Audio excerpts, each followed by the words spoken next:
สืบสาน2524พระมหาราชครูเกษราปัญญาปรมาติกาจารย์จากวัดดำไพเชียงใหม่สืบสานเวลาผ่าน131 ปีนานไกลวัดพระบาทอุดมรุ่งเรืองงามตาเจ้าน้อยบุญทาวงศาข้าหลวงบวงเชียงใหม่ปกครองหัวเมืองฟ้าทุ่มเทแรงกายแรงใจทุกชาติพันธุ์รวมใจรักษามัคคี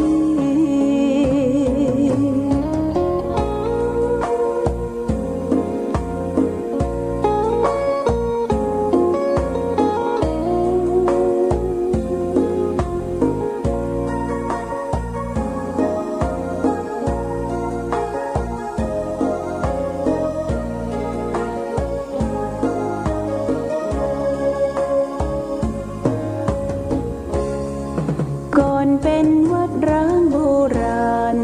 สืบสาน2524พระมหาราชครูเกษราปัญญาปรมาติกาจารย์จากวัดดำไพเชียงใหม่สืบสานเวลาผ่าน131 ปีนานไกลวัดพระบาทอุดมรุ่งเรืองงามตาเจ้าน้อยบุญทาวงศาข้าหลวงบวงเชียงใหม่ปกครองหัวเมืองฟ้าทุ่มเทแรงกายแรงใจทุกชาติพันธุ์รวมใจรักษามัคคี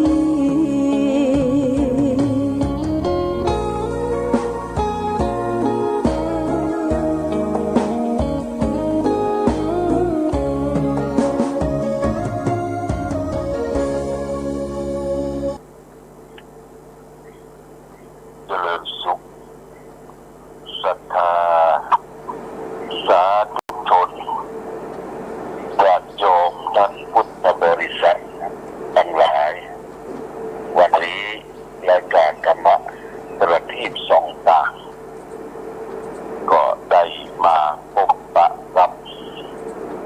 พ่อแม่พี่น้องศรัทธาสาธุชนญาติโยมแห่งครั้งนี้วันนี้เป็นวันอังคารที่13เดือนเมษายนพุทธศักราช2564ซึ่งตรงกับเดือน8เดือน6ไทยคือ2ค่ำญาติโยมวันนี้เป็นวันตะลึงศกขึ้นปีใหม่สงกรานต์ประจำปี2564ซึ่งเป็นสงกรานต์เป็นปีใหม่เมืองล้านนาและก็ทั่วไปที่เราได้ยอมรับนับถือและปฏิบัติกันมาตั้งแต่โบราณกาลพอถึงวันที่13 เมษายนก็จะเป็นวันสงกรานต์วันสังขารต่ออันนี้ตามหลักฐานและก็ตามโหราจารย์ตามที่ประเทศไทยหรือประเทศสยามหรือใกล้เคียงที่เอาร่วมกันประพฤติปฏิบัติกันมาหลังจากที่เราได้เปลี่ยนแปลงของการถือปีใหม่เอาวันที่1 มกราคมเป็นประจำทุกปีขึ้นปีใหม่ทั่วโลกในญาติโยมได้สงกรานต์เราก็ยังบละเลยวันที่13สงกรานต์นี่ก็บละเลยกันก็ได้ปฏิบัติกันมาประเพณีสงกรานต์นั้นเราจะแยกอย่างใดพ้อง คือมันถูกต้องตามแบบเต้าโบราณสืบสานกันมาไปทำอานิสงส์ปีใหม่สงกรานต์เขาบอกว่าพอถึงกาลเวลาที่สังขารร่องเขาและเจ้าข้าทั้งหลายก็พากันทำความสะอาดบ้านจองเคหสถานซักตากที่นอนหมอนมุ้งที่มันมักหมมสะสมมาเป็นเวลาแรมปีอันนี้ก็คือสะสางร่างช่วยแล้วก็พากันไปสะสางร่างช่วยทำความสะอาดลานพระเจดีย์วิหารอุโบสถสิ่งที่เราเคารพนับถืออย่าไปทำความสะอาดเอาน้ำเอาหยังไปสะสางล้างจองล้างวัดแล้วทักขึ้นมาวันที่14นี่ก็ได้ขนทรายเข้าวัดขนทรายเข้าวัดการขนทรายเข้าวัดนั้นในปัจจุบันนี่ญาติโยมเราอย่าไปเอาทรายตามหน้าน้ำนาทีขนกันเป็นเส้นเป็นสายหดน้ำหดหนองกันแต่โบราณการที่ผ่านมานั้น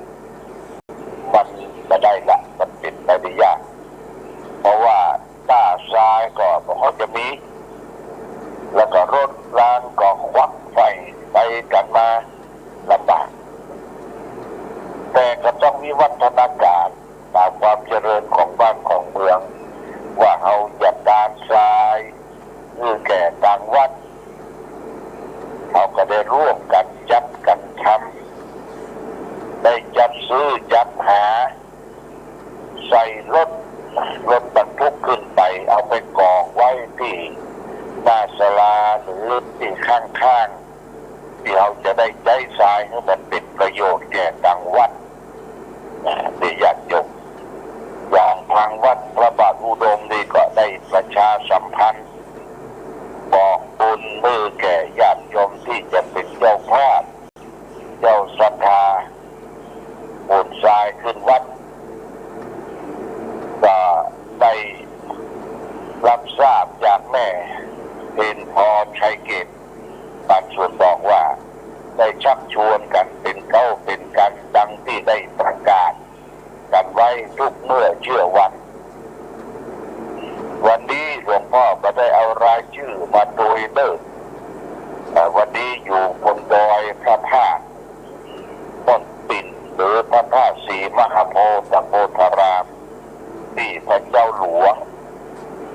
ได้ขึ้นมาตวาทิระขึ้นมาพักผ่อนญาติโยมเพราะว่าเอาต้องมีเวลาพักผ่อนล้มปลีกแมงโควิด-19นี่ตัวต้องเอาตัวรอดก่อนญาติโยมได้เอาตัวรอดแล้วก็มันเป็นสิ่งที่จำเป็นและสำคัญที่เพื่อนได้ประกาศว่าของเอาช่วยกันรักษาตัวเองตัวเก่าก็เลยขึ้นมาพักที่บนวัดพระธาตุศรีมหาโพธิ์วานีหลังจากที่ได้บวชสั่งรองบวชสามเณรที่วัดพระธาตุเฉลิมพระเกียรติเรียบร้อยแล้วกันลวดขึ้นมาพักผ่อนที่ตำบลเพต้องขออนุโมทนาโดยญาติโยมเจ้าภาพเจ้าศรัทธาเดี๋ยวได้ให้ได้หอมตั้งวัดพระบาทอุดมนั้นได้ทำจัดได้2ที่หนึ่งก็เป็นที่ลานเจดีย์อันนี้ก็สมาธิผิวขาวงัวบวชตั้งเต่าดินก็ได้เกาะกลุ่มลานตั้งพ่ออาจารย์และท่านพระครูประยักษ์ก็ได้จัดสารที่ต่อดีไซน์ไว้เรียบร้อยและแห่งส่วนหนึ่งเอาทรายไปกองไว้ข้างๆที่องค์พระธาตุเจดีย์ทางทิศตะวันตกนี่ทรายนี่จะได้เป็นประโยชน์เวลาก่อ ขึ้นถมองค์รอบเจดีย์เป็นชั้นขึ้นไปนี่โมทนาสาธุพร้อมกันนั้นก็ขอขอบคุณคุณสนันชัยคุณเพชรธีรรัตน์มีลูกหลานที่บ้านท่าฮัดเนี่ยได้ตามทรายนะได้บริจาคบางทรายหลังจากที่ได้ตามพระไตรปิฎกและกระตู้พระไตรปิฎกได้เป็นกองทุนทานทราย 2,500 บาทที่บนวัดพระธาตุศรีมหาโพธิ์ที่พระเจ้าใหญ่พร้อมกันนั้นก็ต้องขอขอบคุณอนุโมทนากับพ่อมาชัยคำบ้านแม่ใจหมู่แปดบ้านแม่ใจหมู่แปดได้ตามเป็นค่าปัจจัยบำรุงสถานีอุทิศให้แก่อาจารย์ทัศนีชัยคำ500 บาทและก็ได้ตามกล่องเจดีย์ทราย500 บาทของเจดีย์ทรายชุดนี้ก็ได้ถวายทานไว้ที่วัดพระธาตุศรีมหาโพธิ์โพธารามญาติโยมนะเพราะว่าที่บนวัดพระธาตุศรีมหาโพธิ์นั้นจะมีทราย2 กล่องใหญ่แต่ว่านี้คุณประพันธ์ประดับประธานปานหมอกเจ้าหน้าที่ดูแลสถานที่จะได้สั่งทรายขึ้นไปแล้วทรายใส่รถ6 ล้อขึ้นไป2 ลำใหญ่เอาไปตั้งไว้ทางซ้ายทางขวาองค์พระใหญ่นี่ก็ได้ตั้งก่อไว้เป็นกองเจดีย์ทรายจะต้องถวายองค์พระเพราะฉะนั้นญาติโยมเมื่อเอาตามทรายนี่ถือว่าเป็นของละเอียดเป็นของนักเป็นของแน่นอย่างแต่ว่าวันศุกร์คณะชมรมผู้ปฏิบัติธรรมประจำวันเสาร์ก็ได้ให้หอมทกสะดุ้งสะดางกันได้เงินอยู่ 2,000 บาทมีของเจดีย์ทรายที่วัดพระบาทอุดมวันพรุ่งนี้มีเวลาก็จะได้เอามาอ่านในรอบหนึ่งเพราะว่าไม่ได้เอารายชื่อมาโดยอยู่ที่วัดพระบาทอุดมแต่ว่านี่ก็ลวดขึ้นมาที่บนวัดพระธาตุศรีมหาโพธิ์ญาติโยมตอนนี้อยู่บนวัดพระธาตุศรีมหาโพธิ์เมื่อคืนนี้ก็ลมบังเลยญาติโยมลมดีแต่ว่าฝนตกตื่นเช้ามาก็เย็นสบายก็บรรยายภาพที่บนวัดพระธาตุศรีมหาโพธิ์นั้นรอบองค์พระใหญ่เราได้ปลูกต้นพระศรีมหาโพธิ์ไว้แล้วก็ใส่กระถางคือใส่ต่อซีเมนต์ญาติโยมก็คือ5 ต้นศรีมหาโพธิ์ต้นโพเนี่ยขยายพันธุ์ให้มันใหญ่คุณประพันธ์ก็ได้ต่อตั้งยอดมันองดีเนื้อญาติโยมองวะดีใครมีโอกาสได้ขึ้นไปไหว้พระใหญ่ก็ขึ้นไปพอชื่อพอนามที่เขาได้ให้ได้พร้อมได้บริจาคบูชาเอาต้นโพ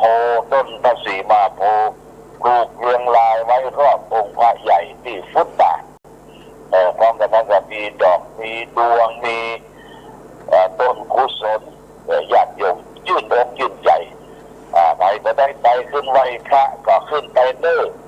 อุ้มลูกอุ้มหลานสงกรานต์ให้ลูกหลานขึ้นไปส่งที่องค์พระใหญ่วัดพระธาตุศรีมหาโพธิ์โพธารามพระพุทธอริธานุภาพประทานพรฝางเนี่ยญาติโยมนะญาติโยมพระองค์นี้ก็เป็นพระที่เขาสร้างร่วมกันมาหลายปีเป็นพระองค์ศักดิ์สิทธิ์ที่ว่าศักดิ์สิทธิ์นั้นเพราะว่าเมื่อปี 2557 ญาติโยมเขาก็ได้พุทธาภิเษกอบรมสมโภชแล้วก็ปี 2562 นี่ก็ทำบุญสุดทานใหญ่มีครูบาอาจารย์จากเชียงตุงทั่วประเทศเปิดมาเป็นเกจิอาจารย์อบรมสมโภชนี่เป็นสิ่งที่น่าไว้น่าสาญาติโยมขึ้นมาจะมาบูชาเทียนก็ได้เนอะเทียนนี้เตรียมไว้ให้ญาติโยมได้บูชา ดึงชุด108 บาทนะญาติโยมมีเตียนรถเคาะสืบชะตารับโชคและก็เตียนอิติปิโส108เนี่ย1 ชุดมี4 เล่มก็ต้องไปสั่งไปละญาติโยมนี่เตรียมพร้อมบริการเมื่อแก่ญาติโยมก็มาติดต่อที่พจนานประพันธ์ที่บนวัดพระธาตุสีมาโพได้ทุกเวลาเนี่ยและสำหรับเตียนนี่ก็ทรงแต่ว่าก็ทุกที่หนีทุกพิธีบุญวัดบางปอยจะได้สั่งไป50 ชุดเนี่ยเอาไปลื่นละบุญประพันธ์ก็มอบไปลื่นที่จังหวัดบางอุดมและก็พอมีพ่องชุดละ108 บาท3 กุ้งดึงด้านดึงจองมี4 เล่มเนี่ยหมดก็หมดไปญาติโยมเตียนนี่เป็นพุทธาภิเษกเมื่อคราวที่เราได้อบรมพระองค์สมเด็จพระปฐมที่ลานอนุสาวรีย์พระเจ้าฝางเมื่อคราวที่แล้วในวันที่22วันเกิดหลวงพ่อนี่ก็ประชาสัมพันธ์บอกบุญด้วยญาติโยมวันนี้เป็นวัน13วันพรุ่งนี้ก็เป็นวันแต่งวันดาด้วยญาติโยมแล้ววันที่15นี่ก็ขึ้นวัดละใครจะไปขึ้นวัดไปฟังเทศน์ฟังธรรมไปใส่บาตรญาติโยมแต่ไปวัดไปวาต้องระวังญาติโยมมีแน่นมีอย่างปิดหน้าปิดตาปิดปากจมูกหรือจะไปนั่งใกล้ชิดกันถ้าไผ่ว่าไอแคกน้ำมูกน้ำลายเนี่ยขัดใจไปวัดไข้ไปหาหมอทางโรงพยาบาลต่างๆเพื่อจะเตรียมโรงพยาบาลภาคสนามมือละนะไปนอนฟรีเลยญาติโยมเลยนอนฟรีจองเตียงฟรีรักษาฟรีโควิดนี่นะเมื่อประเทศต่างมันระบาดไปทั่วผลปรากฏว่าคนทั่วโลกเนี่ยตาย2 ล้านตายแล้วว่าญาติโยมนะ2 ล้านกว่าคนละไม่ใช่ธรรมดานะควรระวังญาติโยมควรระวังมันมากับสงกรานต์เนี่ย2 ปีแล้วปีที่แล้วเอาก็มาได้เล่นน้ำเล่นหนองกันทีนี้ก็เหมือนกันเพิ่งจะห้ามสาดน้ำห้ามรดน้ำอย่าไปคารวะตามหัวพ่อแม่ก็ใส่แมสใส่ตะข่ายผู้เจ้าประสงค์ก็ใส่แมสใส่ตะข่ายแล้วก็ญาติโยมที่มีลูกหลานอยู่ต่างประเทศลูกหลานอยู่กรุงเทพต่างจังหวัดเพื่อเขียนกระดาษโปสเตอร์เนี่ย กระดาษโปสเตอร์แล้วก็เขียนไว้หน้าอกบอกว่าพ่อแม่อยู่ทางนี้สุขสบายดีไหมลูกก็ต้องมาเตื้อลูกก็ต้องมาเตื้อแล้วก็ถ่ายคลิปถ่ายไลน์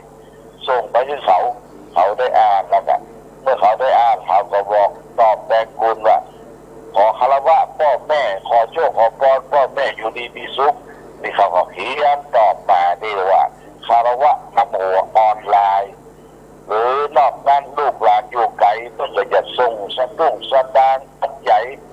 มาให้พ่อแม่ทำบุญสุนทานการกลัวเข้าขันเข้าการมือปู่อุ้ยแม่อุ้ยการทรงปานทรายการของเจดีย์ทรายยอดตุงต่างๆเนี่ยญาติโยมเพื่อเราได้ปฏิบัติแนวใหม่ New Normal เนี่ยก็คือปฏิบัติร่วมกันระมัดระวังร่วมกันร่วมกันอยู่กันอย่างมีความสุขและการสำรับการจะสืบชะตาคนหลายๆนั่นก็งดไปเป็นที่เลยญาติโยมอย่างที่วัดแม่เมาหนองบัวนี่เป็นจะสืบชะตาแล้วก็จะส่งน้ำพระธาตุวันที่17วานี่ก็ได้ทราบจากหลวงพ่อพระครูดุลว่าโอ้ถ้าอย่างนี้เป็นการภายในละจะได้คืนหัววัดก่อนการภายในก็ว่าสวดเฉพาะในวัดของเต้นมีทุกเจ้า2-3 เดิมก็สวดไปญาติโยมสำหรับคารวะทุกเจ้าพระสงฆ์ที่จะมารวมกันในวันที่19นี่ก็ละแล้วเนี่ยละ ละเลละญาติโยมประมาณกันเตื้อเพราะว่ามันมาหลายปีที่ก็ผ่านพ้นไปก่อนนี่ก็แจ้งญาติโยมท่านสาธุชนทั้งหลายวันที่15ขึ้นวัดวันที่16ปักตีสะเก้าดำหัวสละสลงผู้เฒ่าผู้แก่พ่อแม่ศรัทธาแต่ต้องเป็น New Normal ก็ต้องระมัดระวังเรื่องโรคภัยไข้เจ็บมันระบาดขึ้นมาเสียดายเศรษฐกิจกำลังจะเฟื่องฟูขึ้นมาคนอยากได้อยากขายห้องอาหารการกินก็ได้ติดกันไปทั่วเนี่ยเขาขยันกลัวกันหมดมันเกิดที่กรุงเทพก่อนจัดจบมาลามแต่กันที่เชียงใหม่เขาก็นักกว่าขึ้นถึงวันนี่ฮะ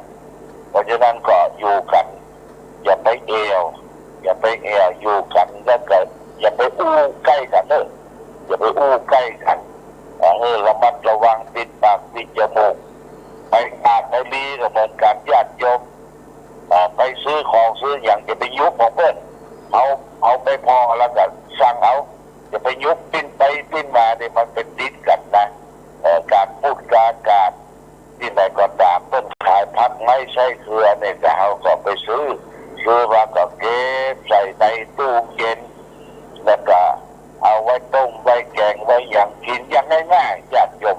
กินอย่างง่ายๆถ้าเอากินเฟยกินเหล้ากินยาสั่งสรรค์งานประเดี๋ยวนี้โควิดมันบุกเข้ามาแล้วเนี่ยก็ต้องระลอกที่3ที่4แล้วมันบุกเข้ามาเนี่ยต้องระมัดระวังเพราะฉะนั้นญาติโยมท่านสาธุชนเราก็ต้องมีรับความทุกข์ทางกายก็คือโรคภัยไข้เจ็บแต่ทุกข์ทางใจก็พยายามเมื่อจิตใจเฮาก็ตั้งมั่นเศรษฐกิจดีก็อยู่ตามฐานะก่อนอดทนเนี่ยเป็นยอดแห่งธรรมะญาติโยมคนเราจะทำอย่างสำเร็จอยู่ที่ขันติคือความอดทนขันตินั่นนักปราชญ์เพิ่นบอกว่าไก่จะงามก็เพราะคนจะงามก็เพราะแต่งคนที่ไม่เสริมไม่แต่งงามด้วยคุณธรรมคือขันติความอดทนโสรจะคือความเสงี่ยมเจียมตนญาติโยมนะอันนี้คือความอดทนเป็นตบะอย่างยิ่งเพราะฉะนั้นญาติโยมท่านสาธุชนทนอย่างพ่องหนึ่งทนกราบกรรมทนต่อทำงานอีเบี้ยหาเงิน2ทนต่อความลำบากเจ็บไข้ได้ป่วยโลกาเปียทิทั้งหลายทั้งปวงเพิ่นบอกว่าอยู่บ้านอย่าไปเที่ยวอย่าไปเที่ยวมันต้องอดทนอยู่เรือมันจะฟุ้งไปนะโรคภัยไข้เจ็บสุดท้ายคือทนเจ็บใจนี่เป็นขันติโดยแท้ให้ทนเจ็บใจย่างทนเจ็บใจให้ว่าซิดว่ากายว่าเขาเป็นอีนั่นนี่ชุนปากใส่เฮาเนี่ยญาติโยมมันต้องไปสนไปมันต้องไปสนไปมีความอดทนให้ทนเจ็บใจได้คนนั้นเป็นยอดคนนะยอดคนพระพุทธเจ้าได้ตรัสรู้ธรรมก็อาศัยบารมีขันติบารมีเนี่ยเป็นเรื่องยอดเป็นเรื่องสำคัญคือทนเจ็บใจไว้มียังกระทบกระทั่งในจิตในใจบ่ม่วนอกบ่ม่วนใจก็ญาติโยมอดทนเอาในช่วงนี้เวลานี้ขอให้อยู่กับที่กับทางอย่าไปเอี่ยวอย่าไปเสาะแซะไปนั่นไปนี่ญาติโยมไม่ต้องไปชวนกันไปเอี่ยวที่ไหนเพื่อแล้วก็ไม่ต้องไปที่งานรุ่นเริงบันเทิงมั่วสุมกันคน100-200ขึ้นไปนี่อันตราย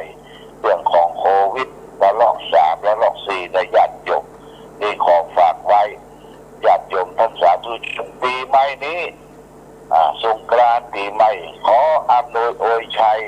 ด้วยบุญบารมีของหลวงพ่อพระพุทธอธิษฐานุภาพ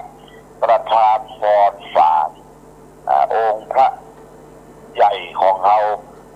ได้ประทานพรอวยพรคือพ่อแม่พี่น้องประชาชนคนเมืองฝางแม่อายชัยประการทุกที่ทุกแห่งทุกคน จะได้อยู่ดีมีสุขมีโชคมีใจปราศจากโรคภัยไข้เจ็บโควิด-19ทั้งหลายทั้งปวงท่านทั้งหลายขอให้ปราศจากสัพพทุกข์โศกโรคภัยโอ้จากข้อเขียนเวียนโต้ขอให้มีโชคดีโชคเดือนโชควันโชคยามอายุปีอายุเดือนอายุวันอายุยามในสงกรานต์2564เนี่ยเป็นการทุกรูปทุกท่านทุกคนโดยเถิด